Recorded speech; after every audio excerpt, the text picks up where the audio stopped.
is that? Yeah, this is my attempt to rekindle my relationship with my cello. This is my original cello from when I graduated from my student cello. So I've had this instrument for probably 15 years. I haven't played it much in the last 10, but I've been encouraged to kind of rekindle my relationship with it. And part of that was I really wanted to break it away from classical music. So it's set up in a way that you'd be really hard pressed to play any kind of standard classical music. So I can kind of walk you through some of the changes. The first one was I replaced the tuning pegs.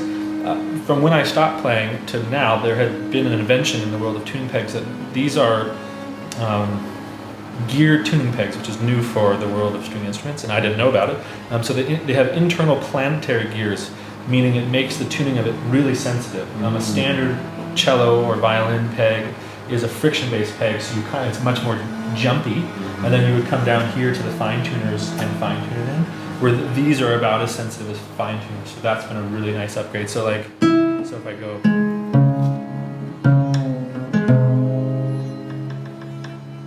they're lotus flowers, so it's based on sitar tuners, and I was like, I want that. So that was the first step. The second step was I was more interested in moving away from the standard both tuning and string setup. Everything's tuned up kind of a half step, so this is a C sharp, and then I skipped the G. There is no G string anymore, it's just gone. And I went to the D string and tuned it down a half step, so I have C sharp, and then from there I go to G sharp, so that's a standard fifth jump. So I have octave jump, fifth jump.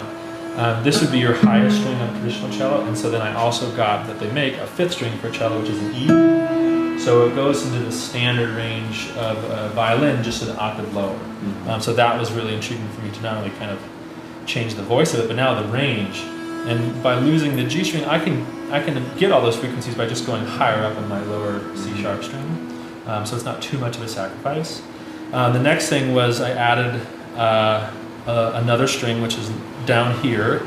It's more of a drone string, meaning it can be bowed, but I can't actively play on it with my fingers. But it allows me to kind of go into this realm of impossible chords on a cello. There's a bunch of chords on here that I can do that are not impossible, but very, very hard to do on a standard cello. And what note is that? So this one I can kind of move around. I think right now it's at an E. Okay. So it matches the high note, but it is, so if you go from high to low,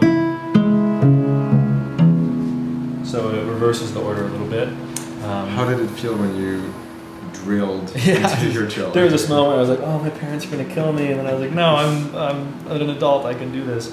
So then the last kind of aspect, and it was another one of those cases where I dreamt all this, and then I felt encouraged to turn it into reality. So the next one is that there are a second set of subsidiary strings that are just sympathetic strings, and they sit across a bridge that was taken from a sitar, so they have the ability to buzz like a sitar does. So if we pluck one, and so they're just activated through sympathy. So if I pluck a string up here, it activates those sympathetics down there. And it's a little more aggressive activation when you're bowing versus plucking. Right. And so all of those, there's 8 strings, and those just run a full octave of E major or C sharp minor. So it's all designed and tuned from the handpan perspective of the scales I usually make. So C sharp minor, same with G sharp minor, and then E to play more in E major. The last part is I have a little Bluetooth speaker, which I just power on. Just give it a moment. TF card mode. Thank you. It's going to play. This is a drone in G sharp, so it's nice to play over a drone, but the full effect is if I